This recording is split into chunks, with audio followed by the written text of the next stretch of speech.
I've paid thousands of dollars in courses to learn what you're basically teaching on your podcast for free. What you're putting out there is so valuable. So, I just really want to acknowledge you, and I definitely send everyone to your podcast. You were virtually one of the first mentors that I looked up to and started following. You're always one step ahead of the game. So I just wanted to give you kudos and props for that, because lots of people are watching, lots of people are learning from it. Tucker and the whole TTM crew, Dan and Chris, thanks so much for your support. I love what you guys do, and a huge, huge fan. Having this support's huge. So I'm grateful for that.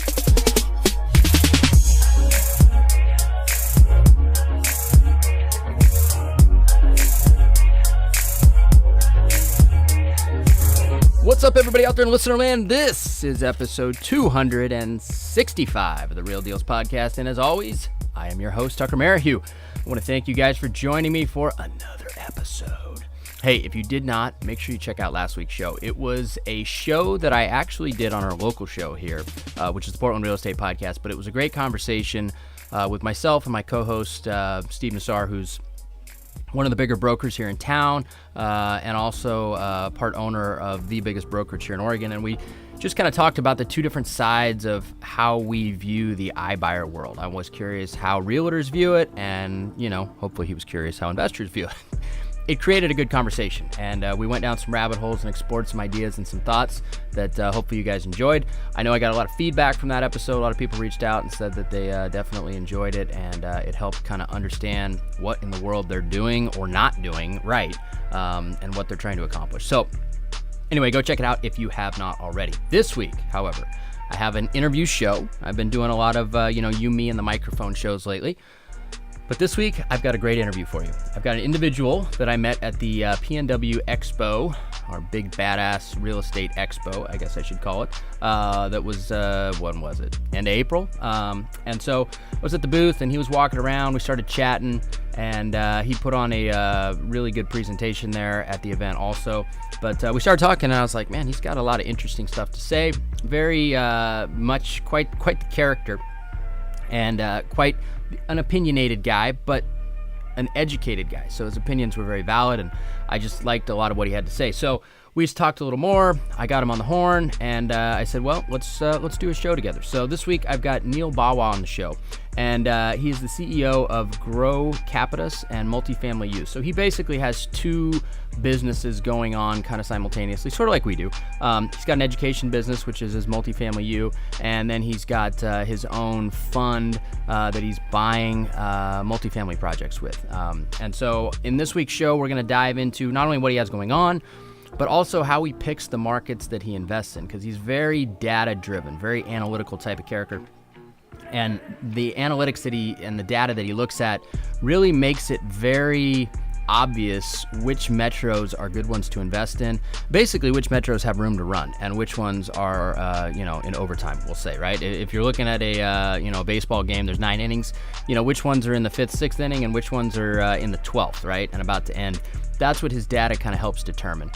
And so it's a really interesting show, great interview, and I know you guys are going to get a lot out of it, so we'll get to that here in just a second.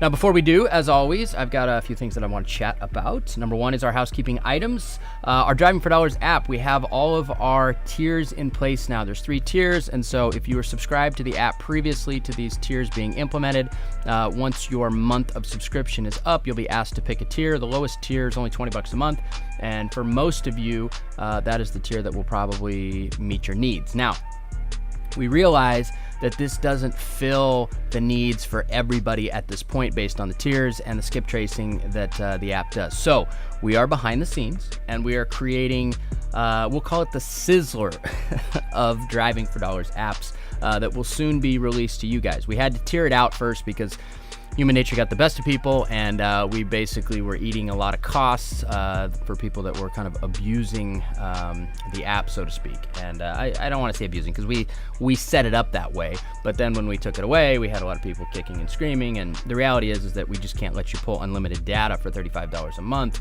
if you're pulling thousands and thousands and thousands of skip trace data. Just the math doesn't work, folks, especially with iTunes. And I'll let you guys in on a little secret. If you're building apps and you take payments through iTunes, and you also, if you're in Google Play Store and you take payments through Google Play, which you're forced to, if you have any sort of subscription model type app, they have a monopoly right now, and that monopoly takes 30% of revenue. It's top line revenue. That's before any sort of costs or anything else. Someday, hopefully that will change, but I'm sure many of you did not know that, and it's an absurdly high number, but that's just the way the world works right now. So anyway, we had to tier things out because of that mainly, because that just eats into essentially our ability to operate. And so we tiered it out, but the point here is that we're creating multiple other tiers beyond that would allow skip tracing outside of the app. We're going to have just a list building feature. We're going to then have a basic data feature tier. So there'll be kind of something for everybody is what we're trying to build out, and it'll be done here very soon. The list building feature should be done very quickly, and then the basic data feature where you can pull thousands and thousands every month, and then you can skip trace with us or outside of it. Once you export that list, that's another option that we're creating. So we're working on it, folks, and it's a work in progress. That's what we do. We continue to improve everything that we're doing.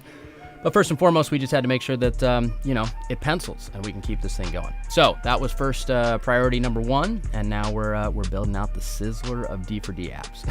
So for any of you guys that have been to Sizzler, you know what I'm talking about. Now, beyond that, I wanted to mention to you a couple of ways that you guys can get additional support or education if you like what you hear here and you want to join one of our communities. First and foremost is our Deal Finders Academy Mastermind Group, or our DFA. We're always looking to add people to this group. We've got about 100 and some odd of the best investors from around the country that are part of the group. Very active Facebook group. We've got 5 years of content, webinars, information that you have immediate access to. And really, it's just a great community of folks. So if you're interested, reach out to us. It's only $199 a month. It's $2,400 a year. It's cheap, folks. And the content and the community that you get for that is amazing. So go to the link in the show notes page, go to the Real Dealz podcast page, and you can go under the education tab, click on the Deal Finders Academy, and fill out the information. Dan will get back to you. We don't overlap people, so you have to have space in your market in order for us to admit you. But if you're interested, we'd love to have you. Now, on a second front, we're about to open the doors to the high-end one-on-one coaching program that I'm doing with Justin Silverio, our REI Deal Generator Mastery Program. We're into our third round of people that will be admitting into the program, and officially we'll be opening the doors this next week. This is a one-on-one high-end program, and well, I should say two-on-one because you're working with Justin and myself, but it's 6 months of talking every single week. We outline your marketing plan for you. We deploy your marketing for you. We set up your marketing calendar. We talk about all the leads that come in, and we figure out how to take those leads and convert them into dollars. And we do this for 6 months with you, and then for the next 6 months after that, you have the ability to contact us, chat with us, get our feedback, whatever it may be, as you're doing the business on your own. There's absolutely nothing out there like this, and there's only so much bandwidth that we have. We have 6 slots that we're looking to fill, 3 of which it looks like are already filled even before we open the doors. So if you're interested, there's also going to be a link in the show notes page here, and if you're on our email list, you'll get a couple emails from us that you can click on that, and you can fill out the information and see if it's a good fit for you. It's a phenomenal program. It's been a lot of fun for myself and Justin to get to know a lot of you guys that have been a part of it, and we look forward to getting to know a lot more of you as we move forward. Now, before we get into the interview with Neal, I always want to talk about what's up with myself and TTM over the course of the past week. And first and foremost, if you guys have been watching your feed, we put out our latest $1 Million Builds video, which is number 10. We've done 10 kind of progress videos of our multi-million-dollar Dunthorpe project. And we've got the house framed, we've got the roof on, we've got some of the interior rough-in trades going on. We've got siding started, windows are going in. Just all kinds of stuff going on, and it's been really cool to see this thing kind of take shape. And of course, we're documenting it along the way with our $1 Million Build series. So if you have not, make sure that you check that out. We're going to start now moving into the finishes phase of it. We're going to start putting the house together in total. We're going to have our design boards. We're going to have all our tile, our surface selection, our fixtures, all that stuff. So the fun stuff is coming up now, and we're really going to dive into the design aspect of designing a $3 million plus home here in the Portland area, which is a high-end home for Portland. So it'll be really cool to kind of document all that and then, of course, show it to you guys. So if you're not checking it out because it's a video feed here in the podcast and it's just too much memory that it eats up in your phone, you can always friend me on Facebook, and I post them on my Facebook feed the same day that they come out here on the podcast. So you can always do that.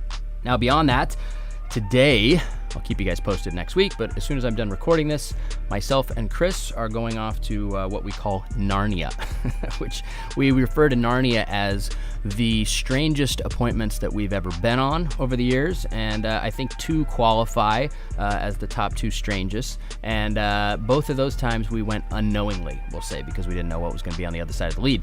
This time, it's a repeat visit to one of those 2, where we went a couple of years ago, and we left and we were like, yep, that was Narnia, which basically means it's a really weird, bizarre place, right? You go into this person's house, their life, and it's like, what in the world?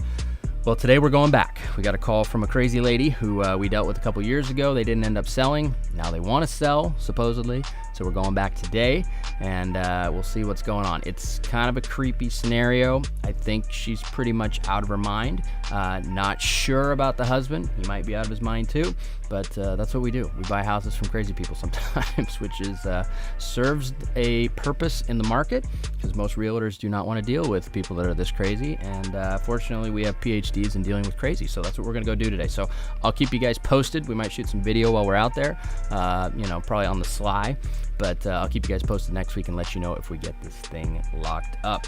Now, other than that, the biggest thing that's going on this week is we're actually closing down a deal today or Monday that's got a nice 6-figure profit attached to it, a quick rehab that we turned and burned, and then we're putting another one on the market today that also has a nice 6-figure profit attached to it. Should sell quickly. It's a house that we completely redid for pretty minimal cost comparatively. It had good bones. We just had to redo some surfaces. We had to level out some floors, just really kind of spruce it up a little bit. We had to reside it, reset some windows. So we did do a fair bit, but it's a bigger lot. It's almost 9,000 square feet. You can put an ADU on it. It's close to Lewis and Clark College. It's got a lot going on that makes it a real... I think it'll be a gem once it hits the market today, and probably we'll get somebody that buys it that is a Lewis and Clark student whose parents maybe pay for it, and then they finish out the basement, they build an ADU, and they keep it as a long-term investment property, something like that. So that's going to go on the market today. I'll keep you guys posted next week. Hopefully by the time I record next week's show, it will be pending as well. But that's what's going on with us in TTM over the course of the past week that's notable. So without further ado, let's get into the rest of the show.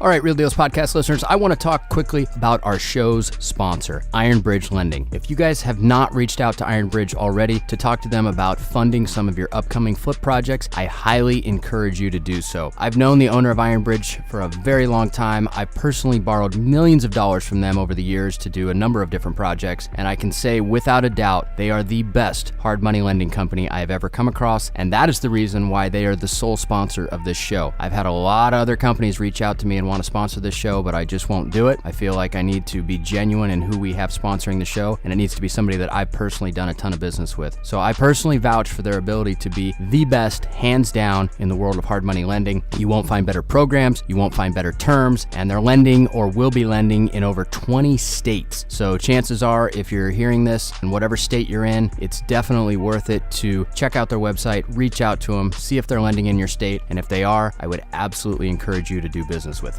Another very cool thing to note is that they have a program for most rehabs where you can actually borrow up to 90% of the purchase price. Now, this is given the fact that you are actually buying a deal, which if you're listening to the show, that means you probably are. But if you have an actual deal on the table, they'll fund up to 90% of your purchase price, and they'll even give you rehab funds on top of that, which means that it only takes 10% down to get into a project, which is unbelievable in the hard money world. So do yourself a favor, reach out to Iron Bridge Lending, have a conversation with them, see if they're a good fit for you and for your next project. I can guarantee you that you'll be happy that you did.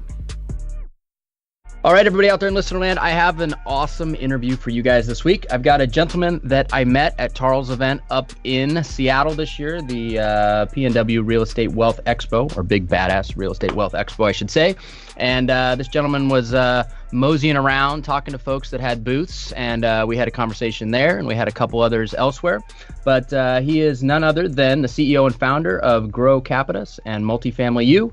Welcome to the show, Neal Bawa. Thanks for having me on the show. I'm very excited to be here, Tucker. Well, I'm happy to have you. We had a little bit of conversation at the event, which you probably talked to a gazillion people. So remembering everybody is probably hard when you go to those types of things, especially with an event of 1,000 people. But you're easy to remember, Tucker. It makes me feel good. But we had some really interesting conversation. There was one in particular in the lobby where we really dove into kind of political landscape as well as the, which markets are best for investing in multifamily. And the one thing that I really liked about you is that you had a strong opinion. So for that reason, I was like, you know what? I think Neal would be a good guy to continue this conversation with, because whether I agree or disagree, I like folks that have strong opinions. So I figured you'd be a good guy for the show. So without further ado, I'll throw you your first softball as we get into this interview where we're going to dive into some nuts and bolts. But how did you get into this crazy world of real estate, to just kind of set the table for everybody? In reverse. The answer is I got into it in reverse. So I'm a technologist, successful tech career, successful tech exit. And I got into real estate in reverse. Most people start with, a single family rental or maybe a little, private lending. I started my real estate career with a $5 million, 27,000 square foot campus that I had to build from scratch as part of my day job, right? So a technology education company, growing very fast, needed a custom mixed-use space that had, administrative space and classrooms and selling space and all those kinds of things. And we didn't want to rent from anybody else. We were cash flowing like crazy, and we needed a lot of tax mitigation.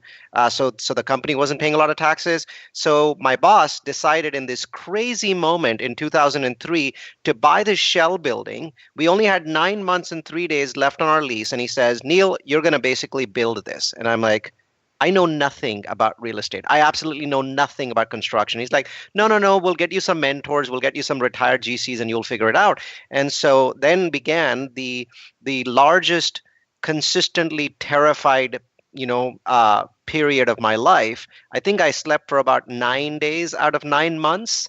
So I was basically working from 8 a.m. to 6 p.m. and from 6 p.m. to midnight, 6 p.m. to 2 p.m. was basically construction guy. Right. So I'm 1 week I'm looking at fire code and egress, and the next week I'm looking at air conditioning loads, and then after that I'm looking at heating and cooling, and then I'm looking at lobby design and windows. I mean, it was a insane trial by fire. I absolutely hated every moment of it while I was doing it, and absolutely adore it ever since, because I realized that sometimes that's what happens. I mean, you get thrown in the deep end and you learn amazing things, and I've applied them in so many projects in so many different ways that I'm incredibly grateful to my CEO for doing that. And what's amazing is it worked, right? In 2 years, our business grew so much that I had to build another building. So this time I had to go buy the one behind us. That one was more expensive than the $5 million one. So it was a $7-8 million project. And this time we didn't have enough cash to do it ourselves. So I ended up doing what I now know is a syndication, a real estate syndication. I had no idea what that word was for many years after I actually did it. But what I did was, here in Fremont, California, I went to a bunch of rich doctors that are part of the Washington healthcare system. And I said to them, I'm going to buy this 33,000 square foot building, and we're going to chop this up into 2,000 square foot suites. And you guys buy, everybody buy one of these suites, and then my company's going to rent it back from you. Right. And so I thought, I'm pitching this to 10 doctors, maybe like one of them is going to agree, and I get, $250,000 from him. Well, I walked away from a 1 hour meeting with $2.5 million from all 10 doctors. And I walked away completely puzzled, because I'm like, what the heck is going on? Why would these people give me money?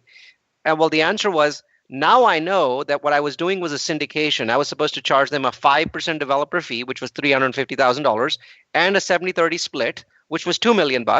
And they were like, idiot, right? Has no idea what he's doing. But clearly he built this beautiful building. They were sitting in the building that we had built. They were like, clearly knows how to do this thing and is willing to do it without charging any money for us. So let's give him our money before he realizes that he's supposed to ask us for $1 million. So it was really easy. And then 3 years later, I realized, oh, that was a syndication. That's what a syndication really means. So yeah, got into real estate in reverse. Well, sometimes you learn in the places where you don't earn as much as you should. Those are the ones where you learn way more than you do. I always say the good projects that go flawlessly and you make a ton of money, you learn very little in comparison to the ones where maybe they don't go as well for a variety of reasons. It doesn't necessarily have to be the, bad marketability or bad, getting occupying units or construction problem, whatever it is. Like if you have challenges or issues or things that you do wrong, that's where you learn the most. And now looking back, it seems like that was the case. Yeah, and in this case, actually, these were not bad projects. They were just projects that I didn't know how to do. So in that sense, they were risky projects, but somehow I pulled them off. But actually, my story beyond that point is very, very strongly tied to what you just said, Tucker. It's tied to the fact that your worst projects are the ones where you learn a lot. So after all of this stuff happened, I'm still, that was all stuff for my company. I was like, this real estate stuff is good. I ended up buying one of those 10 suites because one of the doctors ran out of money. And I was amazed by the tax depreciation benefits that I was getting because I had this fat W-2 job. So, I live in California. I was paying, 50% tax. So all of a sudden I was paying a lot less. And I was like, wow, this is great. I need to do some real estate. And so I should have straight away gone into commercial real estate, having the experience, but I chickened out and said, let's do single family. I bought 10 single families in California. Good timing, 2008, 2009. I still own those 10. They've done phenomenally well. And then a year later, I got cocky. I got stupid. I was like, I know everything. I know exactly what to do. I went to Chicago and bought 10 triplexes. Why Chicago? Just out of curiosity. Well, basically, because at that point of time, I didn't understand the concept of real estate demographics. I was simply looking at the places with the highest rental yield and not looking at market quality. So I look at what has the highest rental yield in America. The answer is South Shore. Well, so I go there, buy 10 of these properties, and basically lock up $1.5 million of my money for 5 years, the 5 greatest years of real estate in the last 100. I lose the use of that money. Didn't lose any money per se, but that $1.5 million could have become 3 million or 4 million. So I basically lost $2 million because I was so cocky and stupid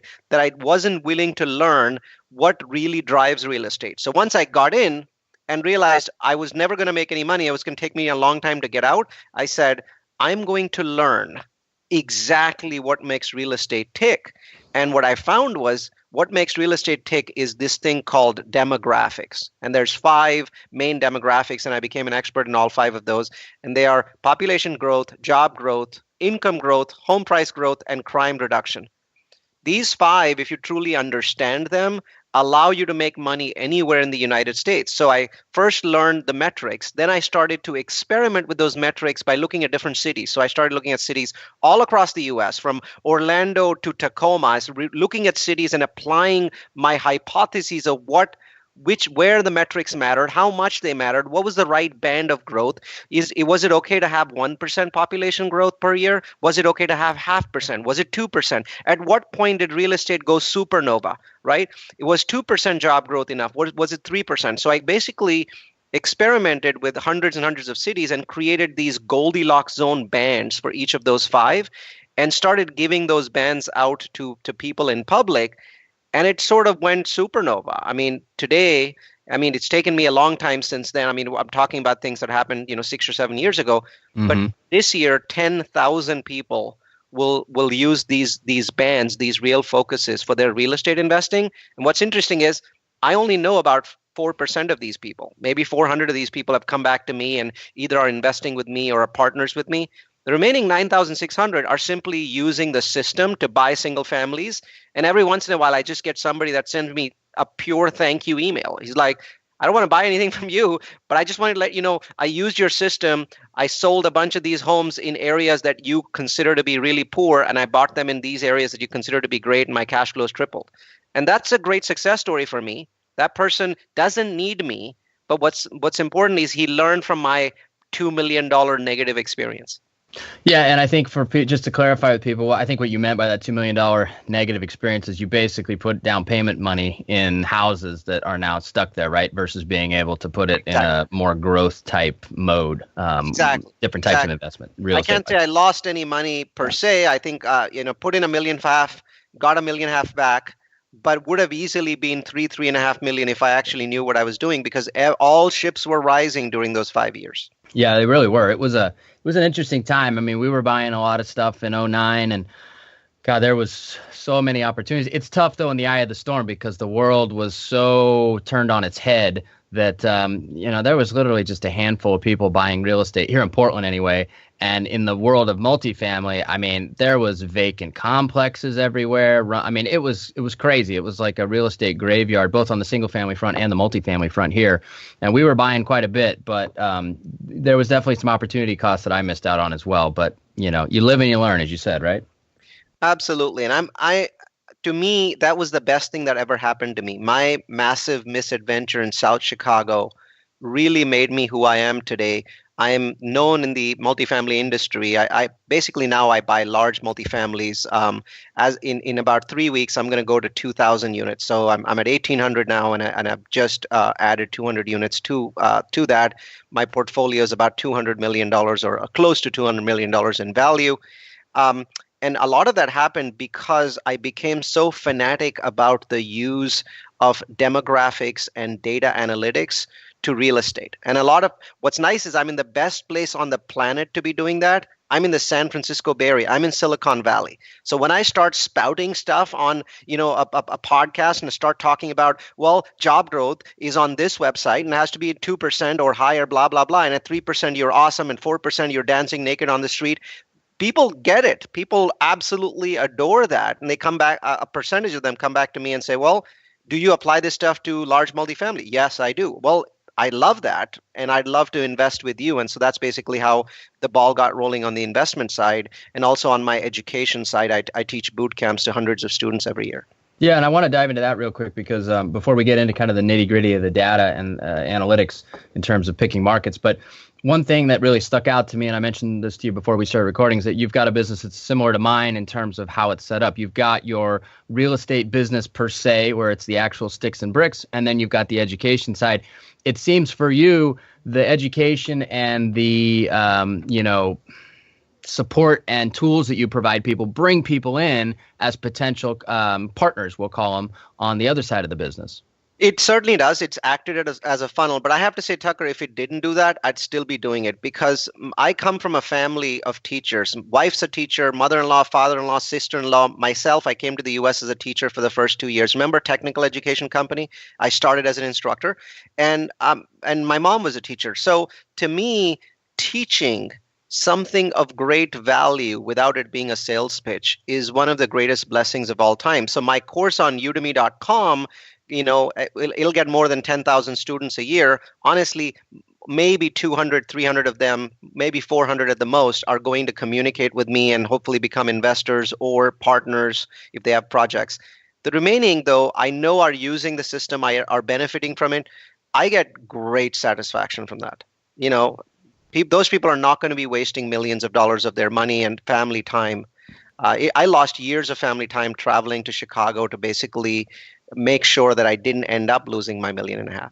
Yeah, you got to babysit the money sometimes, right? Yep. So at this point, then you've built out Grocapitus, which is basically where a lot of the people that come into using your education, your tools, are captivated by your thought process and everything that you do. Some of them then segue and they put their money into Grocapitus, and you guys do projects together, correct? Yeah. So, for example, we'll buy a $20 million building with $6 million in investor equity. Every investor might invest $50,000 to $100,000. Some invest more, $250,000, $500,000, but typically they invest $50,000 to $100,000. So I might have 70 or 80 passive investors. And each month we send them a detailed 4-foot-long update, which is a narrative of the property, pictures, videos, all of the CapEx work that we've done in that particular month. And then at the end of the quarter, we invite them to a live webinar where we basically talk about numbers. So we call our live webinar the numbers game. So all we do in that webinar is just simply look at pretty little graphs. They're still very nice, easy to look at graphs, but we're only talking numbers. But each month, the narrative is really about the heart of the property. What is really happening there? Is the quality of the people changing? What happened when we evicted certain tenants? How did it help us? What are tenants saying about the new gym? What are they saying about the new clubhouse?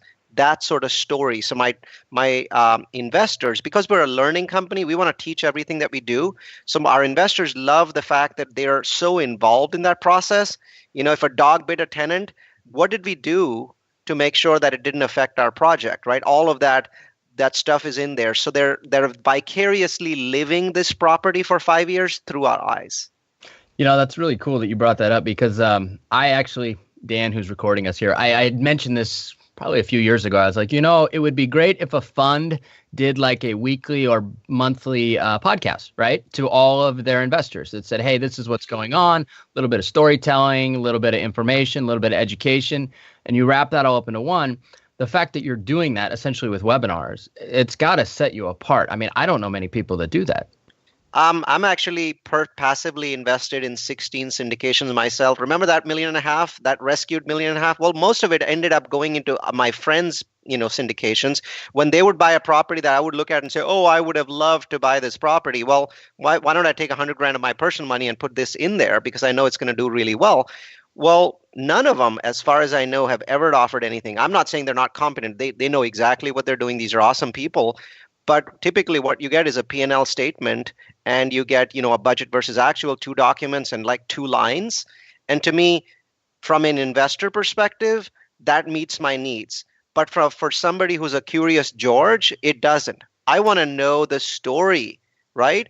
I want to know the setbacks in the process. I want to learn. And usually the learning investor group gravitates very strongly towards us because those are not the only webinars we're doing, Tucker. We're on Multifamily U, we do 50 webinars a year, 25,000 people sign up, right? So we get 25,000 registrations, about 10, 11,000 of them actually show up at the webinars.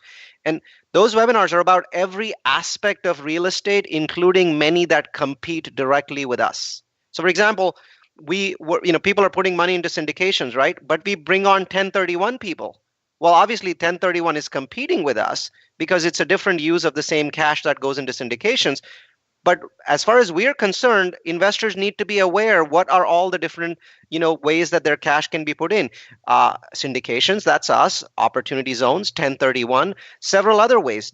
We even talk about DSTs, or Delaware Statutory Trust, which is another competitor of ours.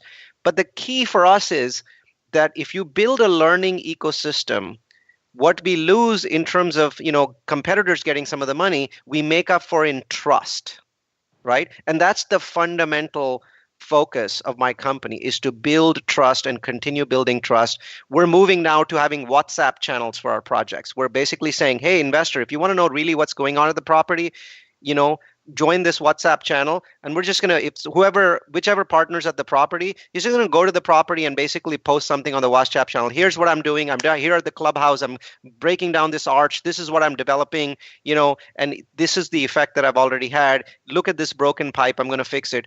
Just instantly right there on WhatsApp, and you can choose to watch it or ignore it depending upon your time. We think that this is the right way to do syndications going forward. We think that this is the way it was meant to be all along, but the tools and the technology didn't support it. Now with smartphones, this is the way to do things. I think it's the future of syndication and technology, education, entertainment, kind of all fused into one, right? Because a lot of people, let's just be honest, right? Money, they don't get into their own investment. Like, they'll work every day their ass off, and then they'll put zero thought into their actual investment because they just think it's so dry and they just don't want to get into it. But if you can make it educational, entertaining, and easy to understand and easy to access, right, in a format that they can watch, I don't see how it's not the future of this game. I really don't. And I think that the one thing that people don't realize is how much they're losing by doing investments on a casual basis. I see a lot of people that come to me and say, I really like what you're doing, Neal, because you're so data driven and you're so specific, right? So when I talk about numbers or metrics, I never say, population growth is good. I'm always going to say this percentage of population growth that you pick up from this website, it will give you this kind of rent growth, right? I want to be very specific as a technologist. That's my niche. But what I ask them is, okay, so what are you investing in, Tucker? And the answer is, well, I'm doing single family. So my question is, okay, so each month, do you know your P&L statement? If I was to say your property's rent is, what's your rent on the single family? Oh, it's $1,000. Great. Tell me what your profit was last month, right? This is a standard question that I ask. I've asked this question of thousands of people. Not once has a person given me an answer like, I made between $350 and $375 last month after all my expenses were deducted. Because what really people are doing is they know their base rent, right? They may remember that. But what they're doing is they're looking at their pro forma that they built before they bought this buy and hold. But what they're not doing is tracking it on a daily or on a monthly basis. What's impressive is syndication partners, we're tracking it on a weekly basis. Every morning, a report called Monday Morning Report, or MMR, comes out, and we're tracking not just our expenses and our income, We're tracking move-ins, move-outs, number of units that are ready, number of leads that came in, how many appointments were made, how many of those people showed up, how many of the people that showed up filled out apps, how many of those apps turned into leases, how many were denied. This is our life. This is what we do every single week. And I think one of the things that I'm trying to get to people is investing, true investing, not speculation, is about doing a lot of boring things and doing them over and over again. And so when you don't do that, it doesn't matter if you're a technologist and a data scientist. If you're not doing it all the time, you're still a speculator. Yeah, I agree. I mean, you basically take a hobby and you turn it into a true business, right? I mean, that's a lot of people in the single family world, their investments are kind of hobbies if you look at it from how you just described. They're hobbies. I mean, Yeah. they on the same dollars, if they were willing to put in roughly, I would say 1 hour a week, consistently every week of the year, simply focused on the data, right? Simply focused on what is my property telling me? What is the market telling me? And where do I stand vis-a-vis the market, right? Benchmark my rent growth versus the market, benchmark my home price growth versus the market.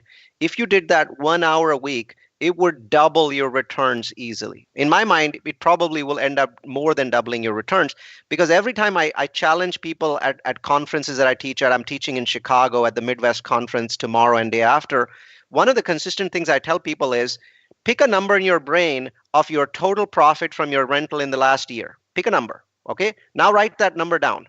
Now go home, get the T12 from your property manager, total up the expenses, total up the income, take the mortgage out. I challenge you, please send me an email if your number was actually accurate.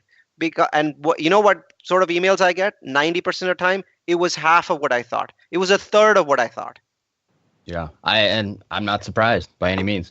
So I think that's great advice, but let's segue here to the data categories that you kind of talked about before in terms of what drives your buying decisions. You know, I looked at your website, for Grocapitus, and you guys have projects that are all over. So you have definitely looked at virtually every metro market across the country, it appears. And the data that you're looking at to create the quote unquote Goldilocks zones seems to be the driver in terms of where you're trying to acquire projects or properties. So let's go over those 5 again, and then kind of dive into, just the process and which ones you feel are the most important, and maybe some numbers on each category that you think are important to talk about.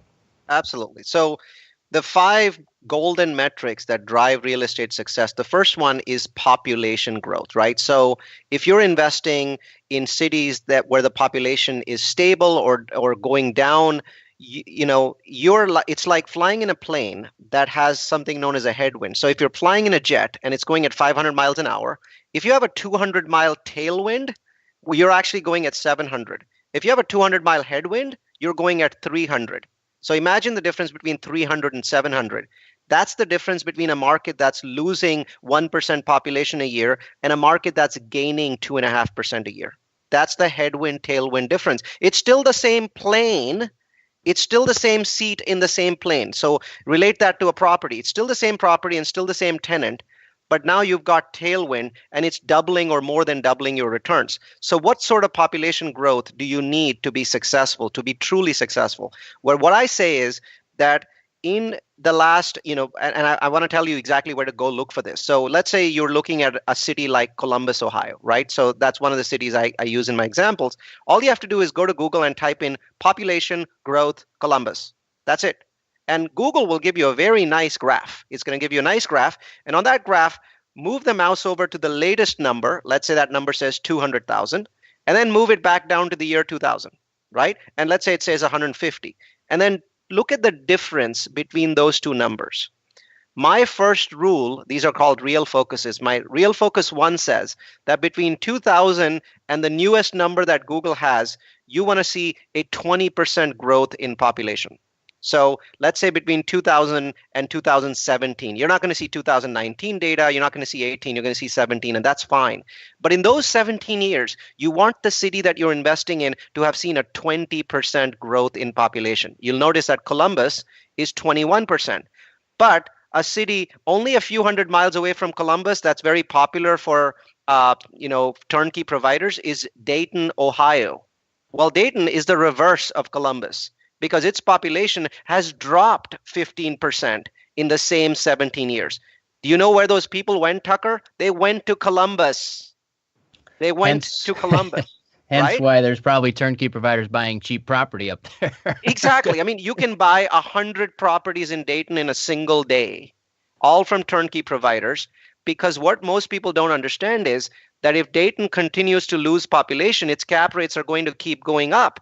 So when you exit that property 10 years from now, you're going to wipe out 10 years of all of your cash flow, right? Because you're going to sell it inflation adjusted for less money. This is another concept that most people don't understand. If you bought a property for $100,000 and you sold it for $115,000 10 years later, you lost money. Okay?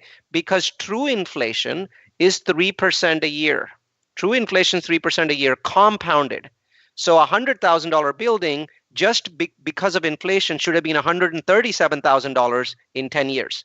So if you made any less than $37,000, you lost money. So a lot of people are like, I'm making money. I sold it for more. No, you didn't. What you should be doing is going to places like, let's say, Seattle or Tacoma, where things grow faster than that 3% a year. So you're actually staying ahead of inflation. That's the way to win the game of life. And most people don't get that. So that 20% rule on population is then connected to my second real focus. Real focus 2 says that if you get population growth in that range, in that 2018, 21% range, then that is going to lead to a 30% growth in income. So your income levels, the median household income level in that city that you're investing in is going to grow by 30% in the same time frame. Now, this data is not on Google, so you have to go to a website called city-data, city-data.com. Go to the website, type in your city, let's say Columbus, Ohio, scroll down maybe like 4 or 5 inches, and right there in the middle of the page, you'll see median household income.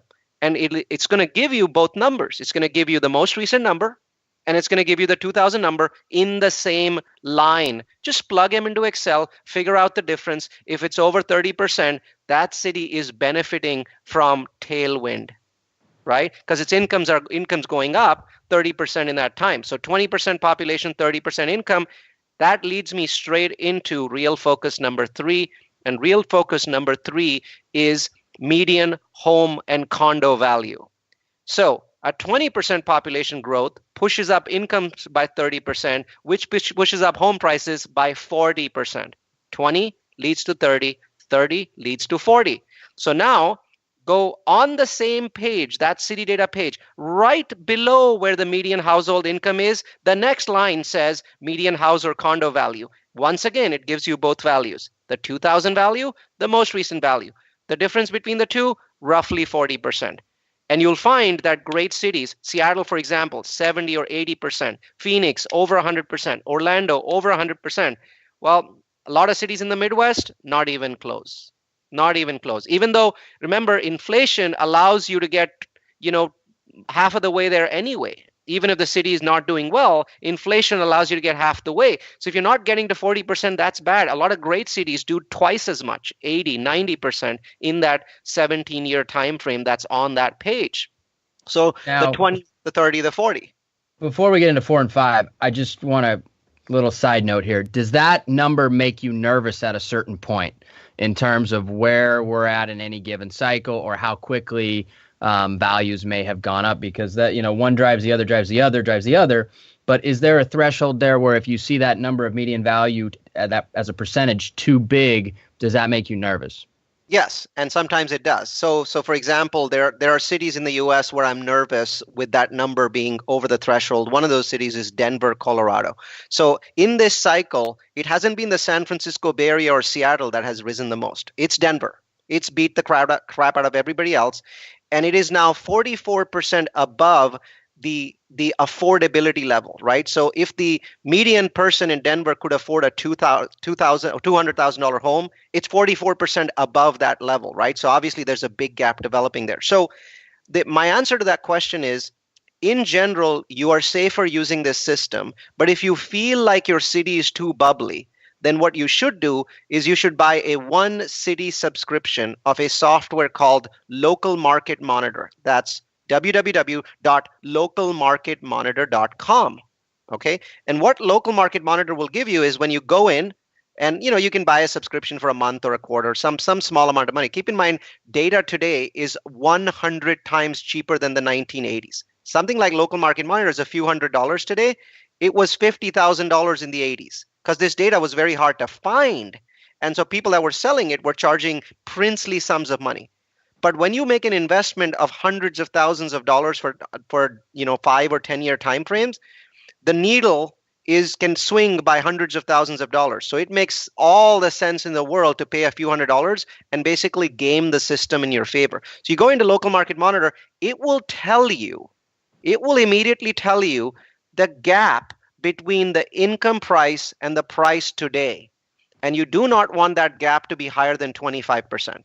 So if the income price in, let's say, Colorado Springs is 100,000, you do not want today's price to be above 125 because that will start acting as a glass ceiling. Affordability will start acting as a glass ceiling. You've seen this happen in Seattle. We've seen this happen in the San Francisco Bay Area. The San Francisco Bay Area home prices grew by 0.1% in the last 12 months, right? They've been growing by 7, 8, 10, 12%, now down to 0 because affordability in the San Francisco Bay Area has dropped to record lows. So that really answers your question. Of course, I would have loved to have given you a free tool to do that. But once you've targeted a certain city, it makes sense to pay a few $100 before you go out and spend $100,000 on a home. I totally agree. I think, just to kind of piggyback on that point, Portland's numbers came out and we were at basically 0% over the last year, which, if you break down these numbers, we have likely hit that glass ceiling in terms of affordability as well. Portland has. That's very close. So Portland's not as bad as Denver, but it's up in the 30s. So it's well over 25%. But there are many metros in the U.S. below that. Do you know Atlanta is currently at 1% over income price? Wow. So that area, Atlanta prices could go up 30% from here without any big issue, without the market crashing, without there being an affordability crisis. But for Denver, which is at 44%, that it's just going to keep bouncing against that glass ceiling over and over again and stay where it is. So this information is so critical to have, and it's available really at your fingertips at localmarketmonitor.com. I'm not affiliated with them in any way. I think they're awesome. So now let me go to the next two numbers, right? So number 4 in my list is crime. Right. So what you want is when you're making an investment in a city over a 6 or 12-month flip, you do not look at crime. But when you're making an investment where you want to go over a year or 2 years, you definitely have to look at the local crime. So the rule for crime is the city that you're investing in should have a crime number that's below 500. And I'm going to tell you where to get that number. The number should be below 500 and it should have decreased a lot over the last 15 years. It should have decreased a lot and should be below 500. Now, where do you get that number? Same city data page. Remember the one that just gave you the 2 pieces of data? Scroll down a long way and you'll come to a blue table, a blue colored table that says city crime. Ignore the whole table, go to the last row, bottom right number, that number's got to be lower than 500. Right? So a number, the city that has the lowest number in America is Boise, Idaho. That number is 214 for Boise. One of my favorite cities to invest in, Orlando, is a little over 500. It's 550. But you know what I like about Orlando? It was 823 in 2003. So it's come a very, very long way, and it consistently has declining crime.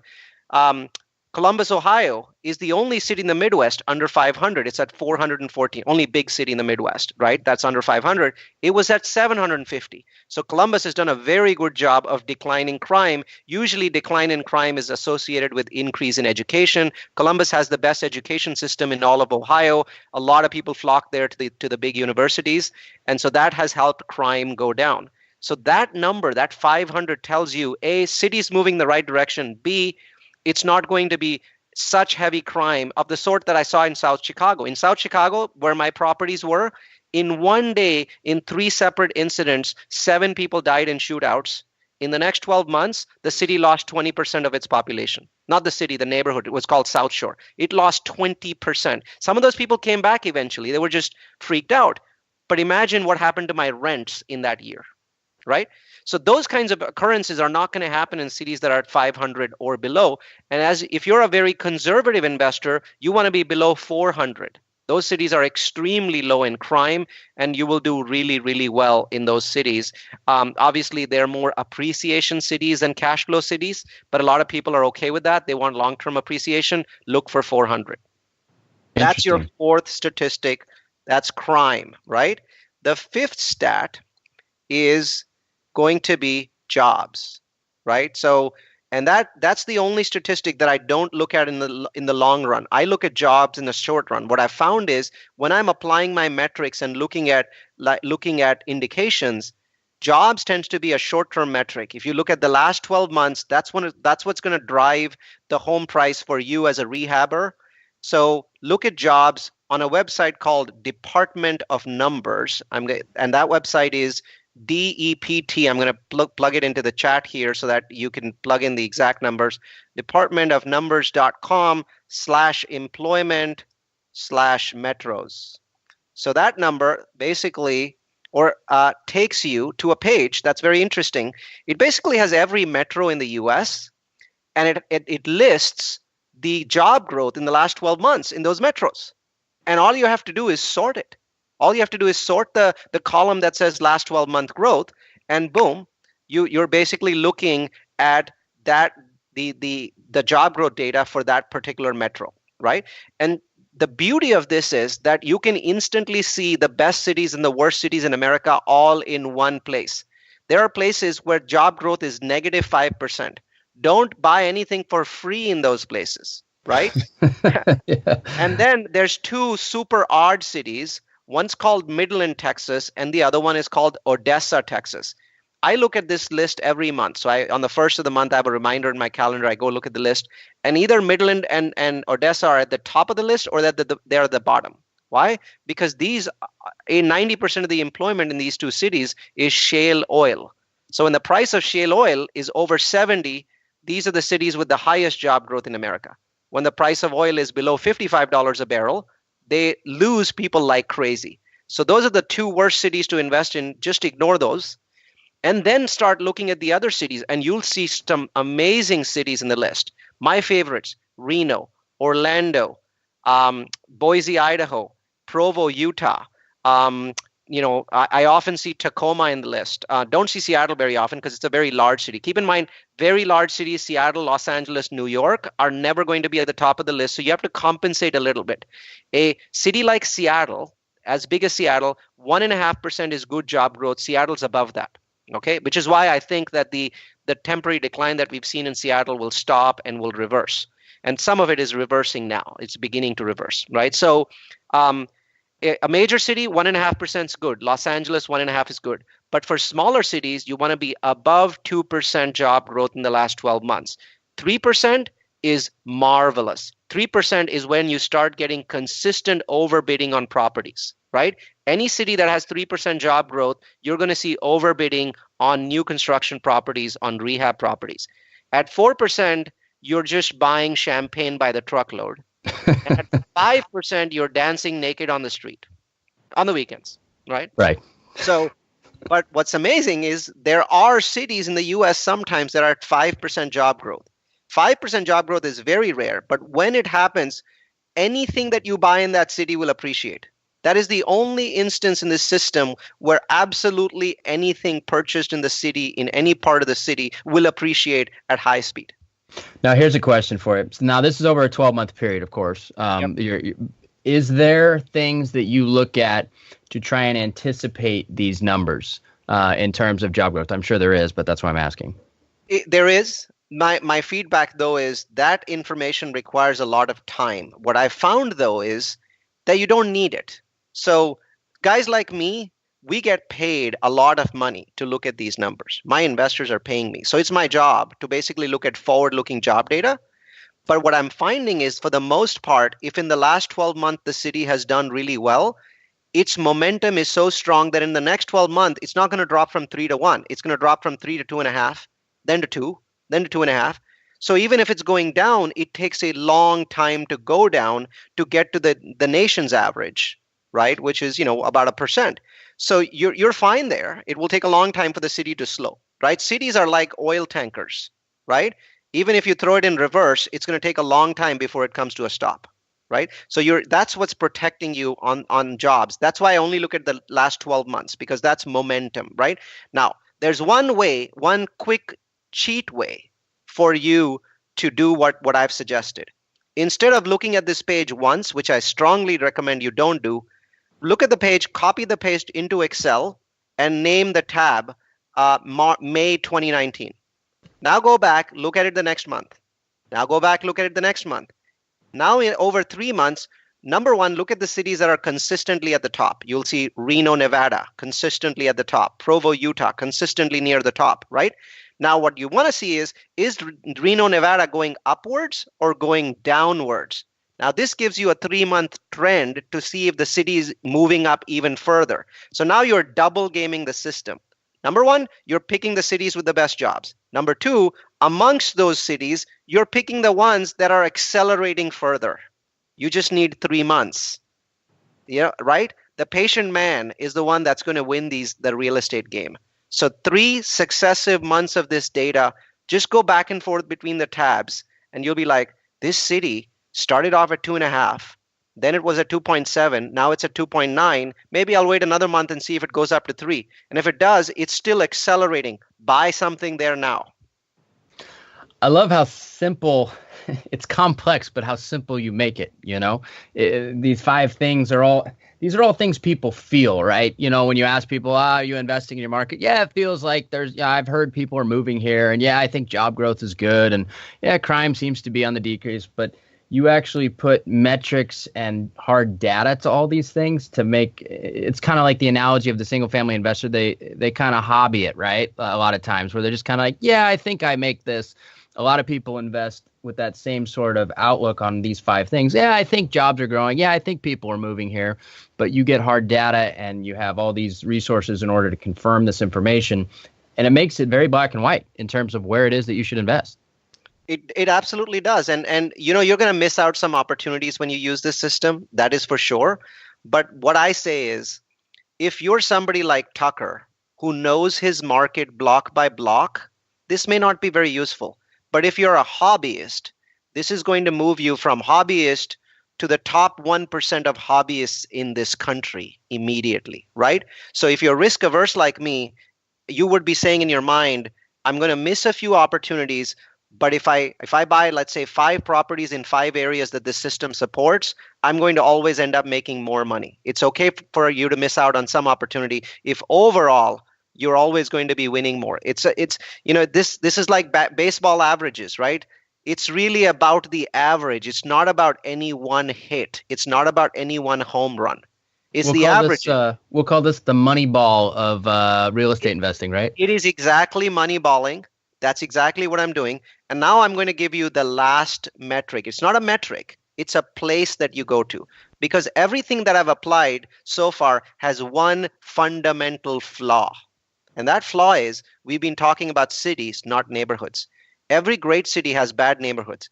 Phoenix is an amazing city to invest in.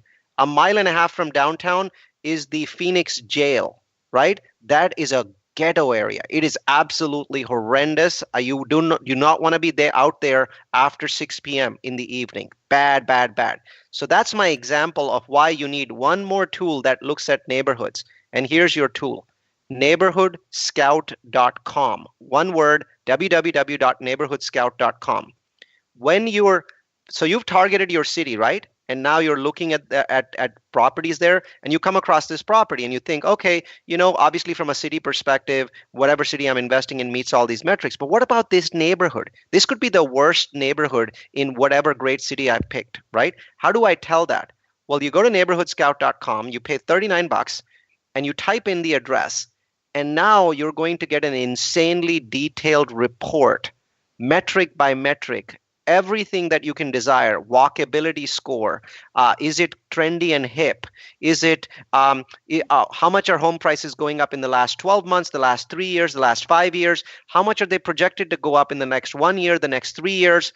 is this a blue chip area? Is this an area with high future appreciation? It'll give you, and in our company, we use this tool so much. We use it like twice a day. So we even say things like, Neal, that area over there in Jacksonville, that's a 3-3. When we say we're saying 3-3, we're saying its appreciation, its future appreciation is a score of 3 out of 5. That's a good score. You don't want to go into areas where the future appreciation is 1 or 2. You want to do a 3, a 4, or a 5.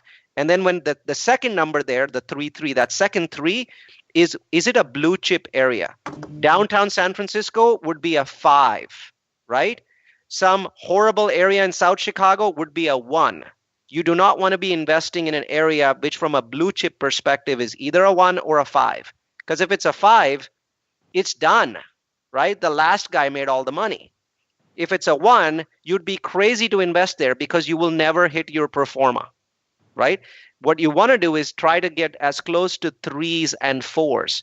What's the best place in America to invest in?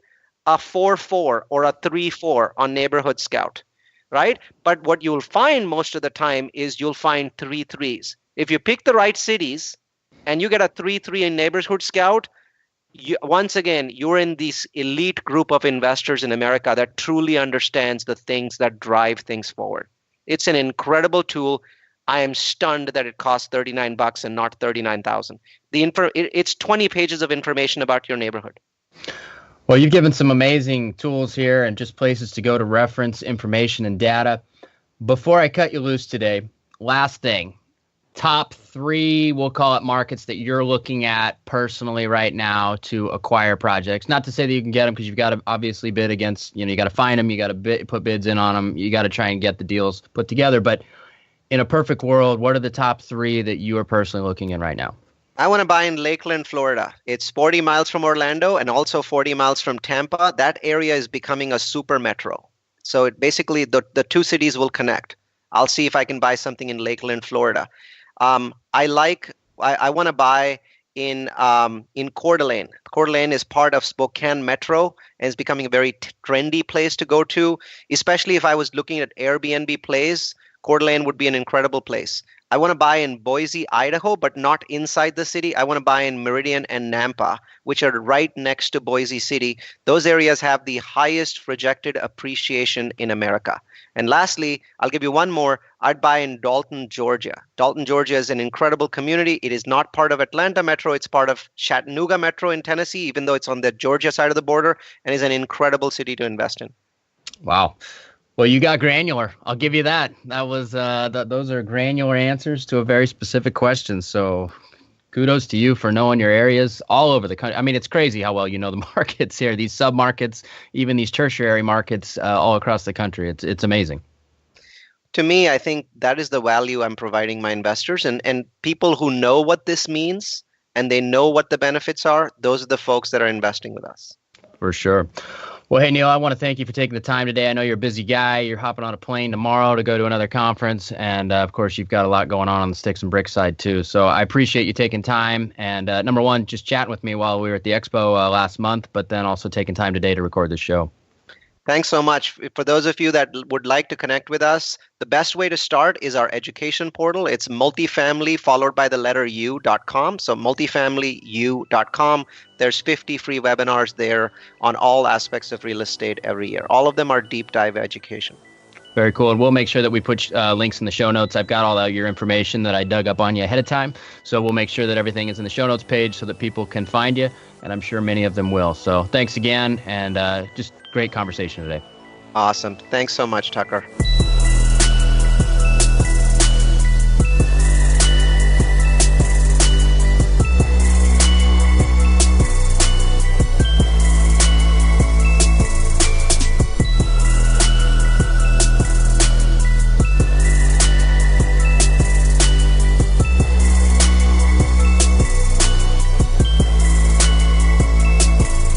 All right, what'd you guys think of that interview with Neal? Pretty damn good, huh? We'll have all the information in the show notes page, and I'll probably put together maybe a little document or something that we can blast out to you guys at some point that kind of goes through the 5 things that he looks at in terms of trying to determine whether or not an area is one that you want to invest in. Just really cool interview and a lot of great information. So thanks again to Neal for coming on the show. It's amazing the people that you meet at conferences sometimes that then turn into podcast episodes, right? So hopefully you guys enjoyed this week's show. I will see you all on the next one.